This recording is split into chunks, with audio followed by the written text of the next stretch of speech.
My name is Camilla Renee Hart. I'm 30 years old, and the day I stopped being my parents' safety net started with a phone call that felt harmless. It was early April, one of those cool mornings where the sun looks warmer than it feels. I was sitting at my kitchen table with my laptop open, coffee going lukewarm beside a spreadsheet, when my dad's name lit up my phone. I hesitated for a second. Calls from him usually came with some kind of catch, but I answered. He sounded upbeat. Millie, he said, using the nickname I hadn't asked for since high school. Got a favor to ask you? I braced myself. Okay, what's going on? He launched into it like it was a team project we were both excited about. We've been thinking about redoing the backyard. You know, new patio, maybe an upgraded grill area, a little fire pit, somewhere the family can actually hang out. Your mom's really excited. Thought maybe you'd want to help. I could almost see the space he was describing, the cracked patio I'd grown up on, the patchy grass, the rusty grill my dad swore still had some life in it. I'd always imagined that one day, when I was doing well, I'd give something back to them. They helped me through college. They weren't perfect parents, but they tried in their own broken ways. Now I had a stable job, savings, a life that didn't feel like it was constantly on fire. Yeah, I heard myself say. Yeah, I can help. How much are we talking? There was a pause, and his voice softened just a bit, like he knew the number might make me flinch.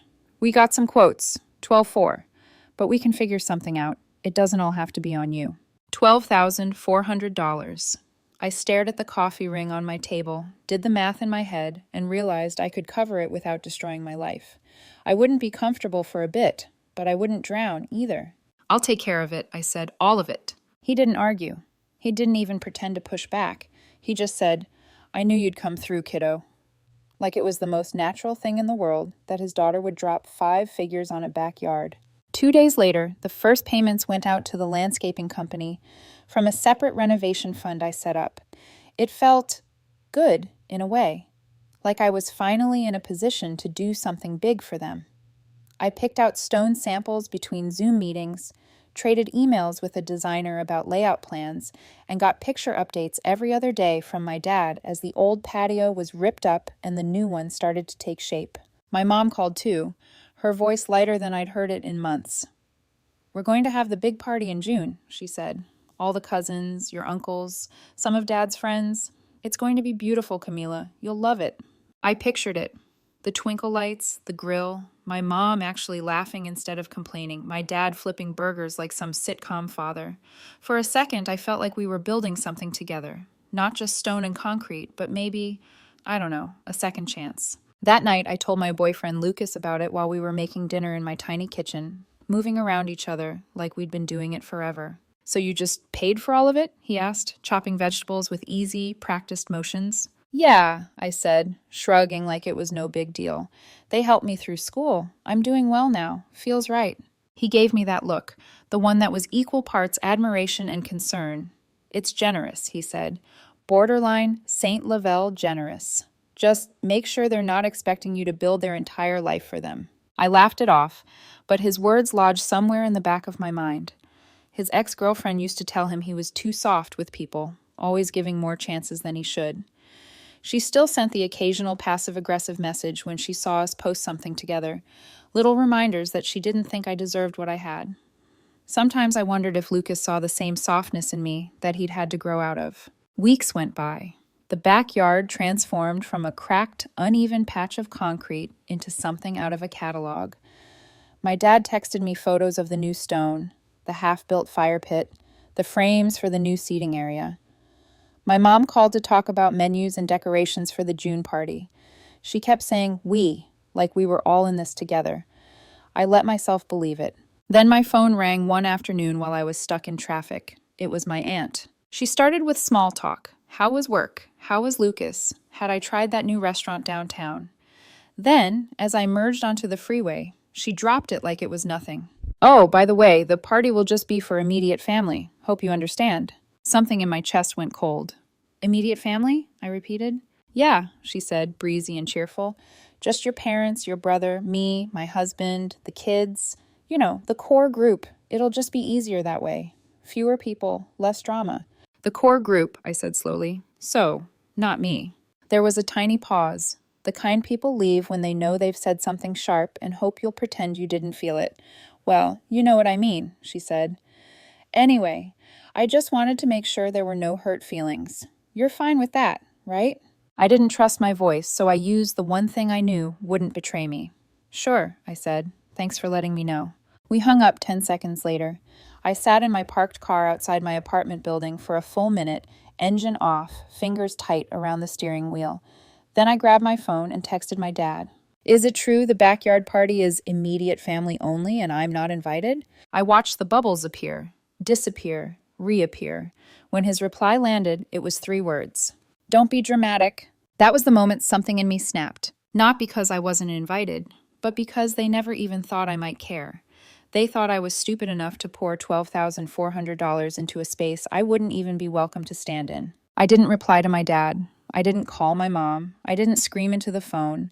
I just went upstairs, sat at my kitchen table, opened my laptop, and got to work. I called the landscaping company and told them to stop all work immediately. I canceled every pending payment. I froze the remaining funds in the renovation account and blocked any new transactions attached to their project. That was Tuesday. By Wednesday morning, I had 49 missed calls. By noon, someone was pounding on my front door like they were trying to break it down. I didn't move at first. Then I heard her voice, my mother, shouting my name like I'd burned the house down. She didn't knock. She yelled, nonstop, for over a minute. Then I opened the door. She looked half out of her mind, hair wild, makeup smudged, phone clutched in her hand like a weapon. She pushed past me without asking, walked straight into my living room like she owned it.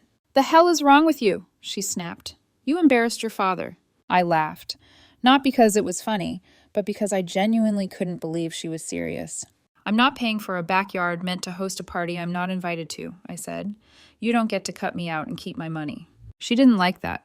Her voice rose, ranting about family and loyalty, about how I was being selfish, about how this wasn't about the party, it was about respecting where you come from. When I asked why I wasn't considered immediate family, she dodged, twisted, accused, circled endlessly back to how hurt she felt. Eventually, she resorted to the one weapon she always used when logic didn't bend her way. She pointed a finger at my chest and said, low and vicious, "You're going to regret this. You don't turn your back on blood." Then she stormed out of my apartment and slammed the door. I stood in the quiet afterward, heart pounding, ears ringing. Lucas texted a few minutes later, asking how my day was going. I stared at the screen, at the echo of my mother's words vibrating in my skull. In that moment, I made a decision. I was done being convenient, done playing the role of the reliable daughter who always showed up, paid up, and shut up. I wasn't going to be their safety net anymore. I thought the worst was over. I had no idea how far they were willing to go. The silence after my mom's visit wasn't normal. 2 full days passed without a single call from her, not even one of my dad's passive-aggressive texts he usually sent when they thought I'd overreacted. No guilt, no lectures, nothing. If it had been anyone else, I might have believed they were cooling down. With my parents, silence was never peace. It was planning. By Friday, I'd almost convinced myself they'd let it go.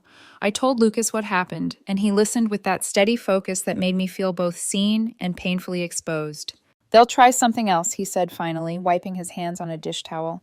"People like that don't just accept no, they regroup." I wanted to say he was wrong. Instead, I said nothing. That afternoon, I was in the middle of a Zoom meeting, droning through quarterly numbers, when a sound outside made me freeze. At first, I thought it was thunder, low, heavy, distant. Then came a sharper crash, like metal colliding with something it shouldn't. My stomach dropped. "Give me 1 minute," I told my coworkers, muting myself before they could respond. I stood up, heart hammering, and walked toward the window. The next sound shattered any illusion that I was overreacting. Glass exploding. I reached the front window and looked down at the driveway. My mother was standing there, in broad daylight, in my yard, holding a landscaping brick. One of the bricks I'd paid for. She was red-faced, screaming words I couldn't fully make out, winding up like she was about to pitch in a championship game. My father stood behind her with his arms crossed, watching. Before I could even process what I was seeing, she hurled the brick at my car. The windshield spider-webbed on impact, shards of glass catching the sunlight like 1,000 tiny knives. I think I stopped breathing. She didn't pause to see my reaction. She grabbed a thick branch from my own yard, a heavy broken limb that had fallen days ago, and swung it at my car like it had insulted her personally. First the side mirror, then the hood. Each hit echoed up through the walls of my apartment and straight into my chest. I slammed the front door open and stepped out onto the porch. "What are you doing?" I shouted, my voice cracking. She didn't even look at me. She just kept screaming about betrayal, about how I'd disrespected her house, how I thought I was better than everyone now because I had money. My father finally moved, only to casually grab her arm when she went for another swing, like he was stopping her from pouring too much wine at dinner. They didn't apologize, didn't explain, didn't show a flicker of shame. They turned and walked back to their car, like wrecking mine was just another chore they'd crossed off the list. I stood in the driveway staring at the destruction. My windshield blown out, the side mirror dangling by a wire, dents scattered across the hood like bruises, bits of glass glittering on the concrete. My hands were shaking when I pulled out my phone. I called the police. By the time the officers arrived, my parents were long gone, but my doorbell camera wasn't. I pulled up the footage with numb fingers and watched the scene replayed on a tiny screen. My mother marching up the driveway with the brick, my father hovering just far enough away to pretend he hadn't been involved. One of the officers watched and shook his head. "You pressing charges?" he asked. "Yes," I said, my voice quieter than I expected. "Absolutely." That night, after the police left and my car sat in the driveway like a wounded animal, Lucas came over. He wrapped me in his arms without saying anything at first. His shirt smelled like soap and fresh air, and for a moment I let myself lean my entire weight into him. "My own mom," I said into his chest. "She did that because I stopped paying for her party space." He pulled back just enough to look me in the eyes. "She did that because you stopped playing the role she wrote for you," he said. "There's a difference." Later, after he'd gone home and the house was quiet except for the hum of the fridge, I sat at my table with a glass of water and called a lawyer. I told him everything. The backyard, the money, the party, the immediate family only, the driveway, the brick, the shattered glass. He didn't sound surprised. He just sounded focused. "We'll file for a restraining order on Monday," he said. "And we'll sue. Destruction of property, emotional distress, reimbursement of the 12-4, plus fees." "It's not about the money anymore," I said. "Of course it's not," he replied. "But sometimes money is the only language people like this understand." On Monday morning, I sat in his office, which smelled like paper and stale coffee, and handed him a flash drive with the doorbell footage, along with screenshots of the texts, copies of the police report, contact information for the landscaping company, everything. He watched the video once, jaw tightening. "This is going to be straightforward," he said. "First, we filed for the restraining order against my mother. Immediate family didn't magically erase criminal behavior. The footage showed everything too clearly to deny. Her walking up the driveway with a brick, her smashing my windshield, my father hovering behind her doing nothing. Then we filed the lawsuit. The repair estimates for my car came back at a little over $3,000. We added the full $12,400 I'd already paid for the renovation, since the work was canceled partway. Then came $10,000 for emotional distress. Another chunk for legal fees. When he slid the final total across the desk, $31,500, I stared at the number for a long time. He watched me. "This isn't about ruining them," he said. "It's about drawing a line." The papers were served that Thursday. I didn't have to wonder how they took it. My phone started buzzing within an hour. Calls from my dad, from unknown numbers. Voicemails from my mom that I didn't even bother opening. I let them pile up in my notifications like ghosts I refused to acknowledge. The only call I answered was from my cousin Mara. "What the hell is going on?" she demanded the second I picked up. So I told her. Not the dramatized version my parents would spin, not the edited story where I was the ungrateful daughter, just the facts. I walked her through the backyard, the party, the brick, the car, the lawsuit. She was silent for a moment, then she said, "Send me the video." So I did. And not just to her, I sent it to the cousins I still trusted, the ones who weren't at that party, the ones who hadn't yet decided which version of the story they were going to believe. The responses came quickly. "What the hell? Is this real? I can't believe Uncle just stood there. She's completely lost it." Even my dad's older sister Cheryl called me. Her voice was tired, the kind of tired that comes from watching someone spiral for years and pretending it's just being emotional. "I always thought your mom was intense," she said carefully. "But this? This is something else. You need to stay away, honey." Only one person didn't respond at all. My aunt, the one who'd called to tell me the party was immediate family only. She melted into the background like she'd never lit the fuse in the first place. A week later, my lawyer called with an update. My mom's attorney had reached out. They wanted to settle things amicably.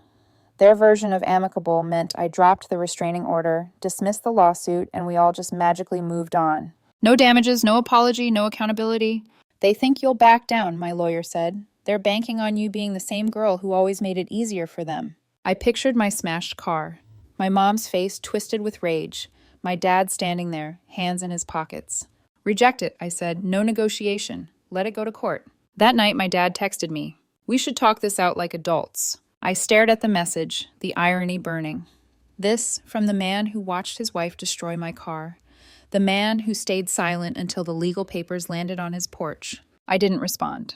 The silence didn't feel like weakness this time. It felt like a boundary. The old version of me would have picked up the phone, tried to fix everything, tried to glue the shards of our family back together while cutting my hands open in the process. That girl was gone, and my parents had no idea who they were really dealing with now. For almost a week, things were eerily calm. No door pounding, no screaming voicemails, not even a guilt-laced text from my dad. It was so quiet that for the first time in this entire mess, I slept through the night without waking up to check my phone. Lucas stayed over a few evenings, and even he admitted that the tension felt like it had thinned. "It's the eye of the storm," he warned gently as we washed dishes together one night. "They're not done. People who need control don't just stop." I wanted to believe he was wrong. I wanted to believe that serving them legal papers had been enough of a wake-up call. But Lucas had lived through his own version of this with an ex who kept trying to pry him back into her orbit through manipulation and drama. He knew the pattern. Even his ex-girlfriend had popped up again recently, little passive-aggressive comments on social media about how some people don't value family anymore. I knew it was aimed at me. I didn't even flinch. By Saturday afternoon, I was starting to feel something dangerously close to relief. I'd gone grocery shopping, humming under my breath as I wrestled 2 bags of frozen food out of the back seat. The sun was warm, the street was quiet. Then a car pulled up across the street. My parents' car. I froze. My mother stepped out first, her movements sharp and jittery, like she was running on pure adrenaline. My father got out on the driver's side, slower, but with that same eerie detachment he'd worn the last time, like he'd already decided not to interfere with whatever came next. Before I could react, my mother reached into a canvas tote bag and pulled out another landscaping brick. My throat closed. "No," I whispered, more to myself than anyone else. She didn't say a word.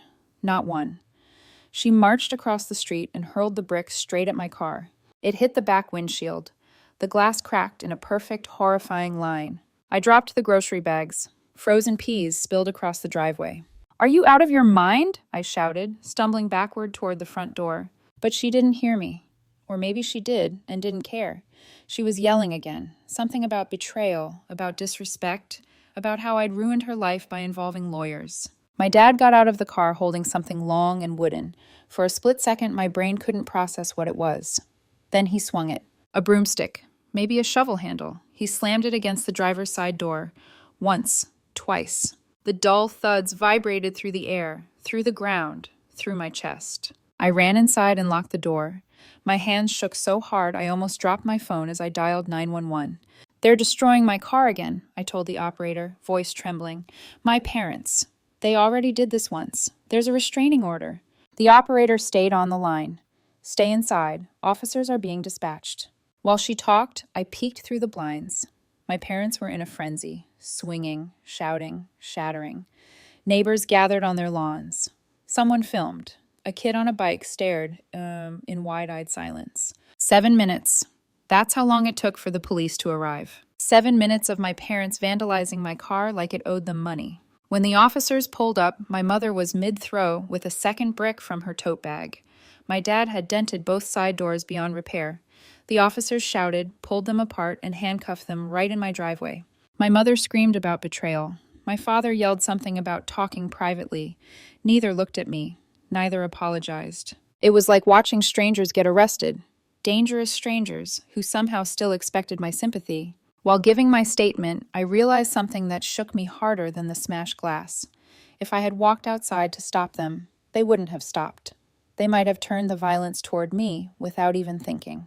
That night, the silence inside my apartment felt suffocating. Lucas rushed over the second he heard.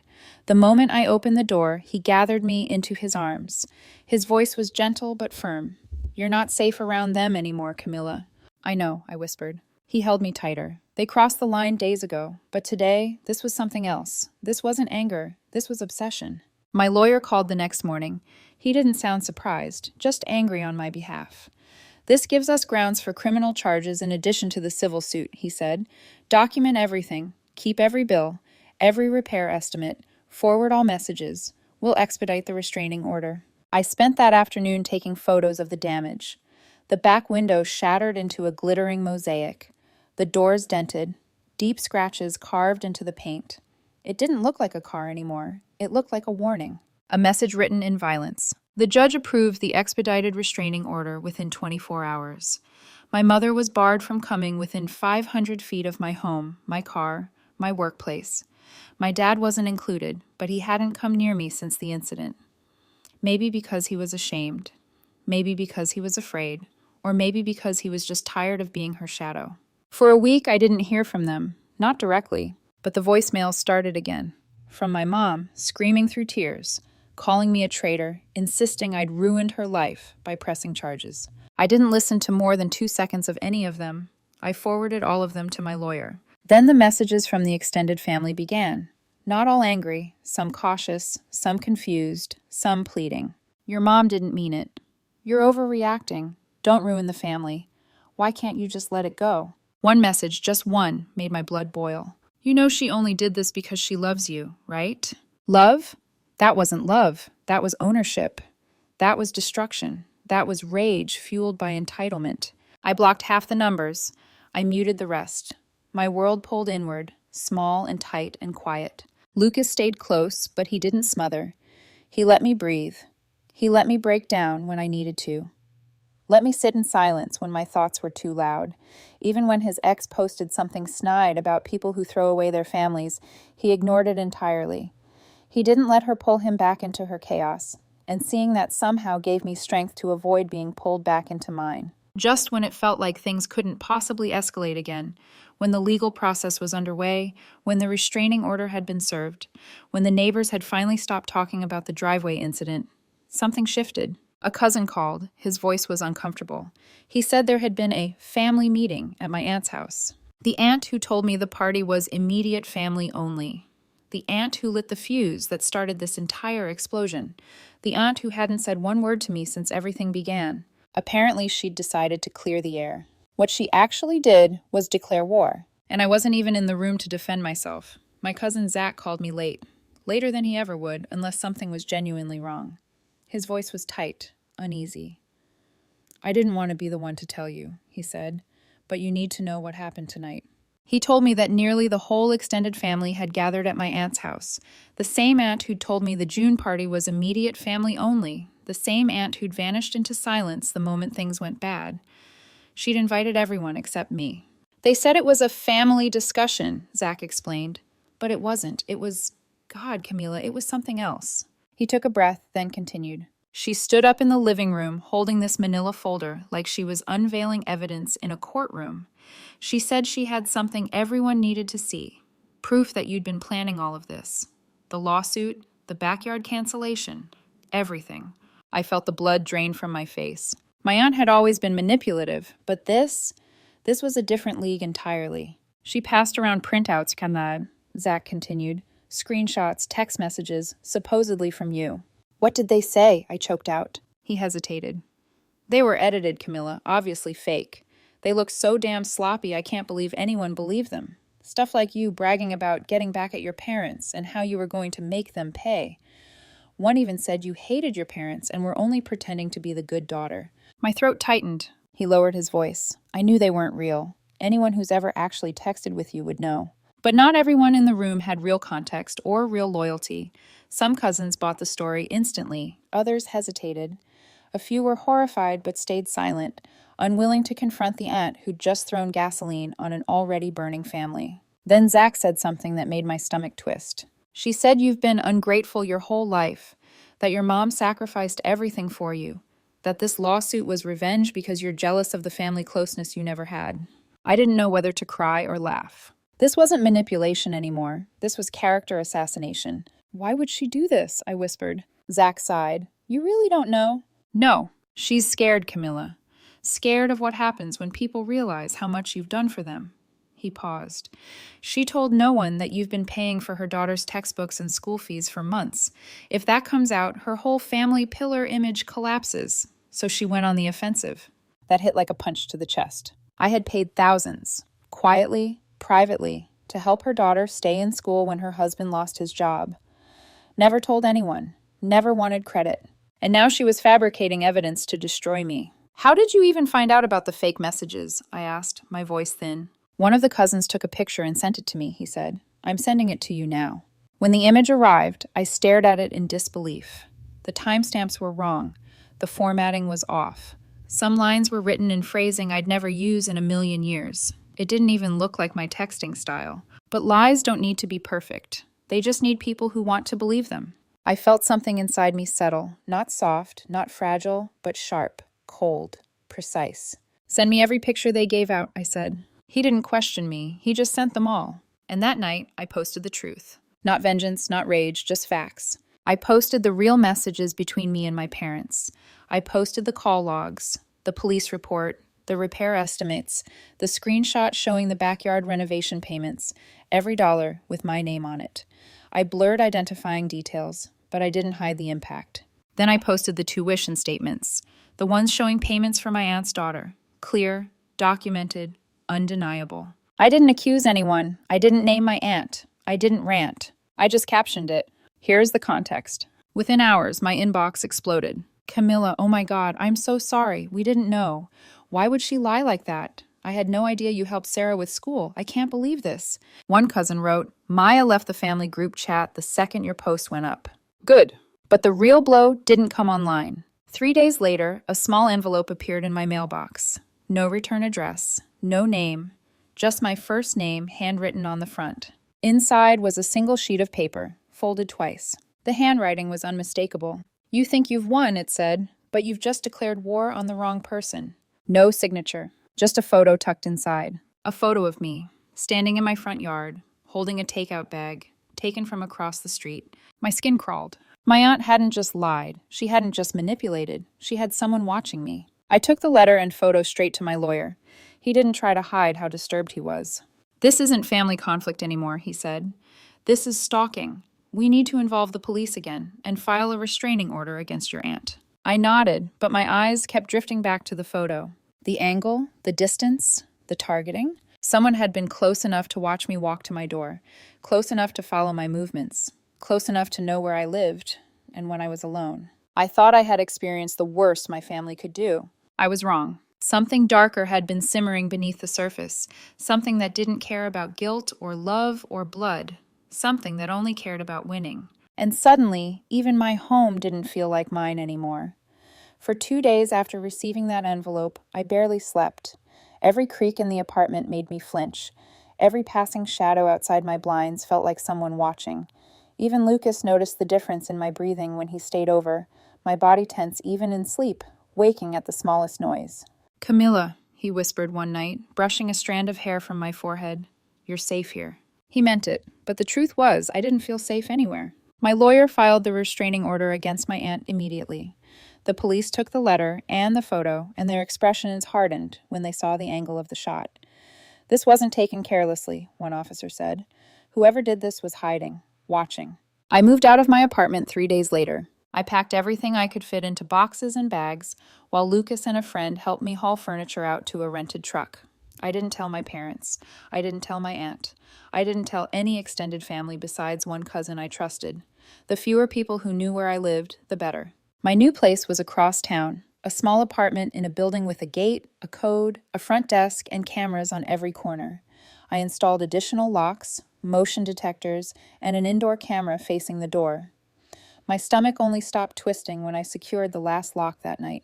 But even then, the fear didn't leave. It just softened around the edges. For a week, peace hovered close enough to touch, but not close enough to hold. I jumped at every unknown number that called. I scanned every hallway twice before stepping into it. Lucas tried to get me to talk to someone professionally. I wasn't ready yet. Trauma had its own timeline. Then the flash drive appeared. One morning, as I left for work, a small Ziploc bag was sticking out from under my doormat at the new apartment. My heart stopped. I crouched carefully, hands shaking, and lifted the mat. A flash drive. My breath caught in my throat. Someone had been here, already. My mind raced. I didn't know if I should cry, scream, or run. I brought it inside, sat down on the couch, and stared at it. Finally, I messaged my lawyer. "Open it," he texted back, "but not on your main computer. Use a spare or an old laptop, and film yourself doing it." I dug up an old laptop, plugged it in, and slid the flash drive into the port. 3 video files appeared on the screen. Each was labeled only with a date, 3 separate days from the last 2 weeks. I clicked the first one. My living room window appeared, barely visible behind shrubbery. The footage was grainy but unmistakable, a figure, me, moving inside the apartment, a shadow crossing behind the glass.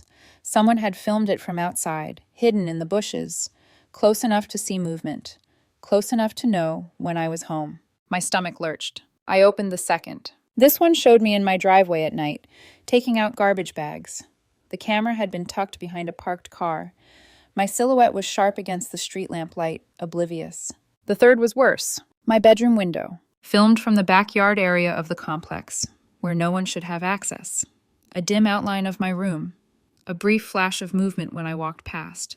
Nothing indecent, but too close, too invasive, too deliberate.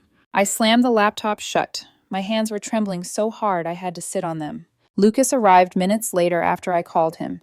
He wrapped his arms around me as I trembled through ragged breaths. "They don't get to win," he whispered into my hair. "We're going to stop this, all of it." But the truth was, this wasn't my parents anymore. This wasn't even my aunt. It was something else, someone hired. 2 months passed in a blur of police reports, legal meetings, and quiet panic. I moved again, this time into a gated complex with 24-hour security and cameras everywhere. I didn't tell my extended family anything. I kept only Lucas, my lawyer, and one trusted friend in my circle. I installed cameras inside and outside my unit. I reported every odd sound and shadow to building security. I lived more cautiously than I ever imagined I could. Then the break happened. 2 months after the flash drive, the police matched the videos to a laptop found in a separate harassment investigation. The laptop belonged to a freelance private investigator, someone who took cash jobs through burner phones. Discreet, off the books. He had notes, he had photos, he had payment logs. And one note included the first 3 letters of a name. My breath caught. My lawyer's eyes flicked up at me. My aunt's name started with that letter. She had hired someone to follow me, watch me, film me, gather evidence. About what? I didn't know. He'd been outside my apartment waiting, recording. She denied everything, of course. But the paper trail wasn't on my side, it was on hers. The police couldn't charge her criminally. The investigator covered his tracks well enough that the evidence didn't meet the criminal threshold, but the civil court saw enough. The restraining order against her became permanent. She wasn't allowed within 500 feet of me, my property, or my workplace. She tried to contest it. She lost. My mother's lawsuit ended shortly after. She was ordered to pay me more than $25,000 in damages. She appealed. She lost that too. The day the judgment was finalized, I didn't celebrate. I didn't cry. I didn't even smile. I just sat on my couch, my safe couch, in my safe apartment, and breathed for the first time in what felt like years. My dad sent me one last message, 4 words. "I wish things were different." All I wrote back was, "So do I. Goodbye." Then I blocked him too. My mother hasn't contacted me since. Not directly, not indirectly. Maybe the judgment crushed her. Maybe the restraining order scared her. Maybe she finally realized the daughter she'd relied on was gone. My aunt sent one final letter through her attorney, a vague, soulless statement about misunderstandings and family tension. Not an apology, not accountability, just an attempt to save face. I didn't respond. I started therapy. I started sleeping through the night. I started breathing without checking my windows. I started living again. And the strangest part? I don't miss them. Not anymore. One weekend, I drove past my parents' house for the first time, just to see it with my own eyes. The backyard was half finished. The patio incomplete. Weeds growing through the cracks. Piles of unused stone leaning against the fence. A monument to what they tried to build on me. Something shiny, convenient, expensive, maintained by someone else. Now it's just rotting pieces of a dream they thought they could fund with my life. These days, my home feels quiet, warm, safe. I check the camera feeds before I sleep, not because I'm living in fear, but because I'm living in truth. They don't get to break me. Not anymore. Not ever again.